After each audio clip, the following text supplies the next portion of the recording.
One of the questions I get the absolute most is, Sven, how do I let go of someone? We've gone through a breakup. You know, I just divorced my husband, but I still miss him at times. Or Sven, my girlfriend just left me and it's fucking ripping my heart out. What do I do? What do I do? And my answer is always the same. Simplest way to let go of someone is to hold on as tightly, as passionately, and as intensely as you can. And I know you're looking at me thinking, what the fuck does that mean, old man? My answer is this. When I was going through my first divorce, the woman divorced me, and it was very painful for me for a couple of years. And people kept saying, it was just ripping my fucking heart out. And I'm a daily journaler. I was journaling it out and everything, but fucking, it was ripping my heart out. And people would say to me, Sven, you just gotta let go. Sven, you just gotta let go. You gotta let go, man, and move on. And I'm like, yeah, but how? What does that mean? And what most people mean when they say you gotta fucking let go is you gotta just fucking stuff that shit down and move on. But the problem with stuffing shit down, this problem with denying it, with suppressing it, with locking it in the fucking vault, is eventually that vault bursts. Or eventually the seal on that vault isn't so good. So when maybe you've had a drink, or maybe it's when you're seeing a fucking sad movie, or maybe it's at 4 o'clock in the morning when you wake up and you haven't put on sort of your daily armor for the day, it seeps in. Those memories, those feelings, those charged memories, a memory that has emotional charge will come back.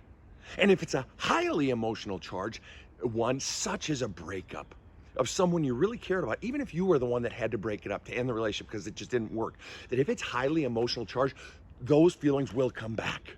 They will, and they'll kick your ass at the times when you least want them to kick your ass, and it will undermine your life. Because the truth is, as long as the feelings are still in you, they're not out of you. Once your feelings are out of you, they're no longer in you. So the idea of stuffing it down never works long term. It will fucking destroy you. Breakups, deaths, loss, keep packing it down and putting on a happy face doesn't fucking work long term. So what do? Honestly, two things. One, go to every fucking restaurant you guys used to love to go to together. Watch your favorite movies. Drink her favorite fucking soda that she used to love, or eat whatever his favorite pizza was, or the things you guys used to do together, do them again. And then do them again. And as you're doing them, allow all the feelings to come up. You are welcoming the feelings and you're allowing them to come out. And you should be journaling through this whole fucking experience. That's number one. Doing the experiences again and again and again until they lose their emotional charge, until you can go back into you guys' favorite restaurant and you're not even thinking about her anymore. Or you're eating the favorite kind of pizza that he always loved, that weird pizza, and now it's like, I don't even like this fucking pizza anymore. Or, oh, this is good, whatever. It loses, you've decharged the memory, all right? That's the first thing. Second thing, highly powerful that you need to be doing is journaling, or for many people it's easier, letter writing. Just write so many fucking letters to that person that you do not send. Don't send them. Because in part, you'll edit if you send, and B, it doesn't end well if you send. Don't fucking send them. The point is to flush out your feelings. Letter writing, get all your feelings of love, hate, whatever, get it all out of you. Those two things. Hold on by experiencing the experiences, getting the feelings out, journaling it, letter writing, and eventually you'll flush all those feelings out and you'll move on, and letting go becomes effortless. It just floats away. So you're ready to do the hard work of finally letting go, because that's the only way to truly get past someone without it biting you in the ass later. Have a kick-ass day. Catching up with a client today since our last session, which had been about a month ago, woman in her 30s out west, and she's been telling me, Sven, I'm just getting so irritable when I'm on the phone with my mom or my dad or even my kid's sister. And she said, I don't know what the fuck it is. We can even be having a nice time. Mom can be pleasant. I'm just annoyed. I'm short with her. I want to get off the fucking phone. I'm sick of it. What's going on? I said, well, usually when we're being pissy with someone on the surface, it's because we're terrified to talk about the deeper stuff, the real shit that's going on. We're afraid of backlash, afraid they'll deny it, whatever. The real shit ain't being addressed. But what we discovered is there was another reason. As we went throughout the session, what we discovered was that she says, Sven, my parents and even my sister's critical voice is constantly spinning in my fucking head, like a fucking broken clothes dryer that won't stop. It's just drying and drying, tumbling and tumbling those clothes. No one's pulling the clothes out of the dryer. And it's frying those clothes. It's frying her fucking energy. And she says, their voice are constantly running in my head and I hate it. And then it hit her. Holy shit, Sven. That's why I hate fucking being in conversation with them on the phone. That's why I hate interacting with them, because I'm constantly in conversation with them. I'm constantly in dialogue, and it's more of a monologue. I'm constantly listening to their fucking critical voices that have been in my head since I was a fucking kid. And when one of them isn't saying something, the other one is. It's like a fucking choir in my head of all the shit that's wrong with me, how I'm a control freak and how I'm doing this wrong and that wrong. And it never stops. Whose voice is in your head? Whose voices are you spending your entire life reacting to? Whose voices are running your head? Whose criticism do you already know is going to happen, where you already know what they're thinking? You already know what they're going to say before they ever even fucking say it, which is why you're not doing the shit you want to do, because you already know what they're going to say. You already know the criticism that's going to come at you, because you're hearing it every day. And at what point in your life do you have the courage to go down and pull that shit out? And I wrote a book for it. You can look at my profile. It's there. You gotta get the real core issues out of you, because until they're out of you, they're still in you, and you are just reacting. You're just being annoyed. You're just being pissy. You're just fucking spending your life doing the opposite or trying to prove yourself to that person. At what point do you go down and pull out those core fucking voices so they're no longer there? Have a kick ass. You know what? In 30 years as a counselor and pastor and fucking all this shit, you know what I've come to see is the single biggest fucking indicator of a good parent? Honestly, guilt. And you want to know why? Because so many parents won't self-reflect on themselves and their work as a parent. They'll just say, oh, I was a great parent. Or they'll say, well, I did my best, which is their jerk-off fucking way of saying, I'm not going to own my shit. Hey, man, I did my best. Get off my fucking back, kid. No. Mark of a good parent is guilt. And eventually you got to forgive yourself of that guilt, but the fucking guilt, knowing you screwed up and feeling the harm you did to your fucking kid.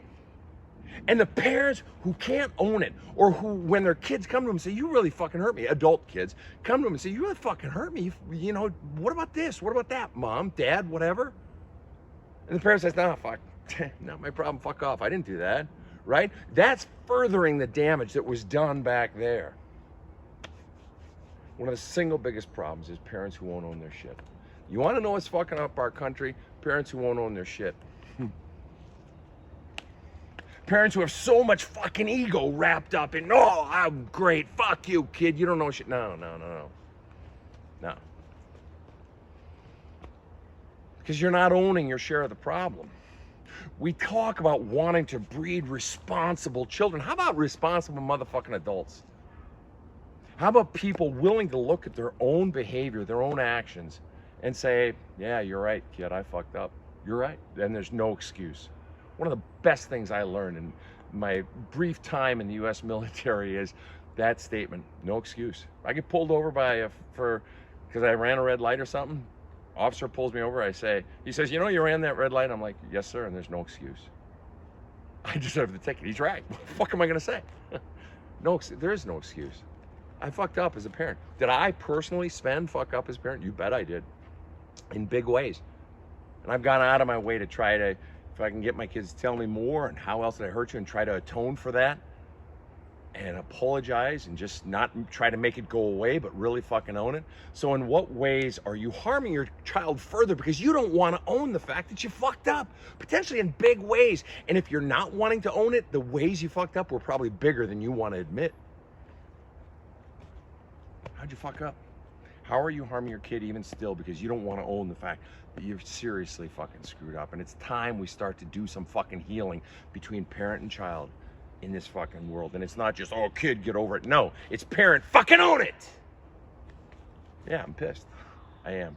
This is hardcore shit. And I see it every goddamn day. Time to own your shit. Have a kick. What if I told you there's literally something you can do to start picking better relationships? To start attracting better relationships, higher caliber people who are better suited for who you've become and who you are. Well, it is possible. Literally in the last 24 hours, I had one guy come to me and tell me, Sven, why do I keep picking mean fucking women? I'm so sick of it. What's wrong with me? And I had a woman tell me just yesterday, Sven, I keep picking fucking narcissists. What the fuck is wrong with my picker? And what I tell them is one of the ugly truths of life is that unhealthy people come in twos. So if I'm attracting or in relationships with people, unhealthy people, it's because there's something inside of me that still isn't healed. I'm not blaming the victim. I'm simply saying your picker is off. And what's fucking it up is some belief that you were taught about yourself from your past that has to be healed. If you have tires that are out of alignment on your car, it's going to wear the other tires, it's going to affect your gas mileage, potentially start to fuck up with your axle and so forth. In other words, one problem here can affect other problems in the system. One problem inside of you that you haven't identified yet can affect everything, the entire operating system, including who you date, including your relationships, including your career. And so the question becomes, well, what's the fucking problem? The problem is that you were taught something about yourself in childhood. You have core beliefs that you can't see. You have core beliefs that you can't see. And those core beliefs are the virus infecting the operating system. Until you go in and actually identify those and their origins and allow out the pain that goes with them, you will continue to pick poorly. You will continue to pick people who are suited to that old version of you, that version that you were last year or before you identified this core belief. You will continue to pick people that are suited for a car that is out of alignment. So the question becomes, when do you go inside and deal with all that shit? That's why I wrote my book, There's a Hole in My Love Cup. That's why I do all these TikTok videos. Fuck, if you don't want to pay the money to get a book, just use my fucking TikTok videos. Start fucking journaling. You have to get down to, and that's what I do in these videos, help you identify the roots of the beliefs that you've been taught about yourself, help you identify their origins, which is so critical. Naming the beast is half the problem. And then getting out all the pain and the fears that go with it. When do you begin to address that shit and finally fix your picker? That's what it takes. That's what it takes to pick and to attract better relationships. And if you do this one fucking thing, I guarantee you, the character of your relationships will change completely. You will begin to attract people that you didn't even know exist, or in the past you might have found boring or whatever. It's like, oh my God, this is what I've been waiting for my whole life, but you haven't been able to see it yet because you're still caught up and trapped in that old, inauthentic version of you. When do you start? Have a kick-ass day. One, what percentage of the decisions in your life are governed by the fear of looking stupid and or being criticized? What percentage? Because that percentage is the percent that you don't control your own life. That percentage is is the amount of your life that you are abdicating, that you are giving power to someone else. They basically fucking own you. They own your thinking. That percentage, and it may be different people in different situations, but that is the percentage of your own life that you don't own. And that is also the percentage that you won't be happy. That you literally can't be happy. Why? Because you're on someone else's agenda for your life. You're trying to win someone else's approval, and so you're short-circuiting. You're holding back from expressing your real truth or going after what you really want in the big things, in the medium things, and in the small things. So that's the first question. The second question is this: what is the one sentence above all else? What is the one sentence in your life that would be the absolute most painful to know that someone is thinking about you, or to hear someone say to you? What is the one sentence you most fear hearing or most fear someone thinking about you? What's the sentence? Second question that goes with that is this: who is the one person it would be most painful to hear that sentence from? Above all else, I mean, there may be multiple voices, but who's the biggest? Now, I know some of you are going to write in the comments section, oh, it's my own voice. And you think it is, but I got bad news for you, sugar tits. No child comes out of the womb hating on themselves. No child comes out of the womb thinking, oh, I'm a piece of shit, I'm no good, oh, fuck that, oh, you better succeed, God, look how stupid you are. No child comes out of the womb that way. That means somewhere between the womb and right now, you were taught a lie. You were taught the lie that there's something wrong with you. You were taught the lie that you need to criticize yourself. You were taught the lie that you need to do something in order to win love. You were taught the lie that you're no good.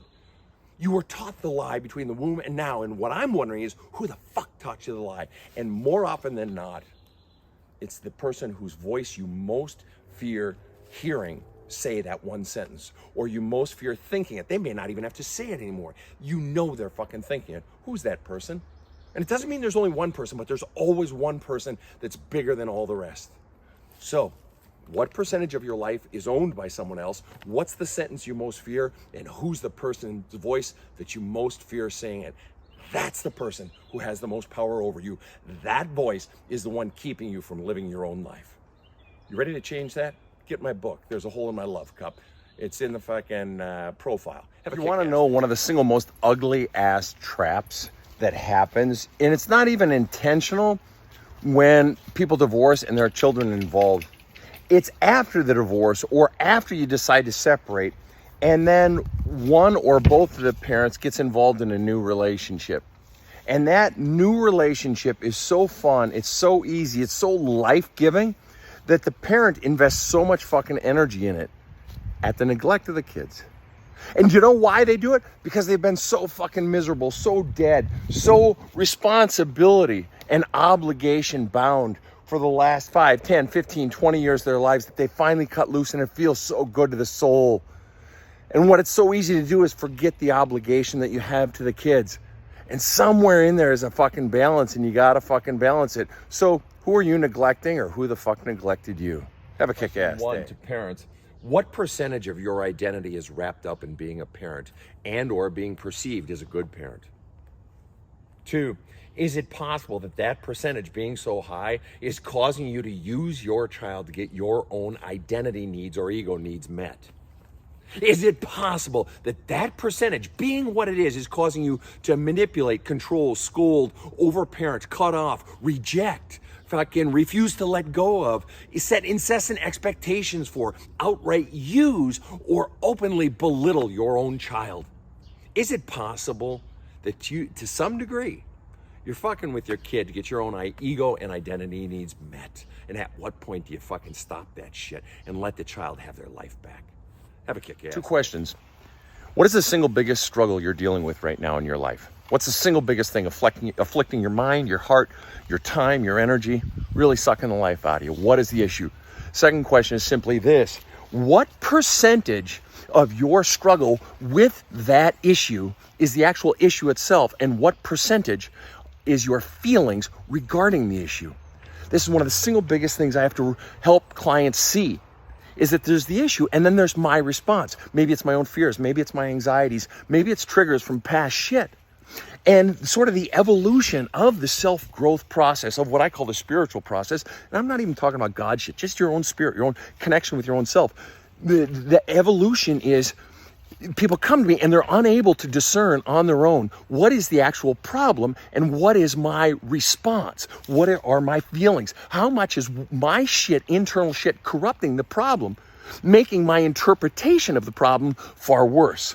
And so the evolution is to go from being unable to discern what is the problem and what is my feeling, affect, response, to being able to, as we work with their own shit more and begin to get their own pain and fears and bullshit beliefs that they've been taught about themselves out of them, is they begin to be able to discern, wait a minute, Sven, you know what?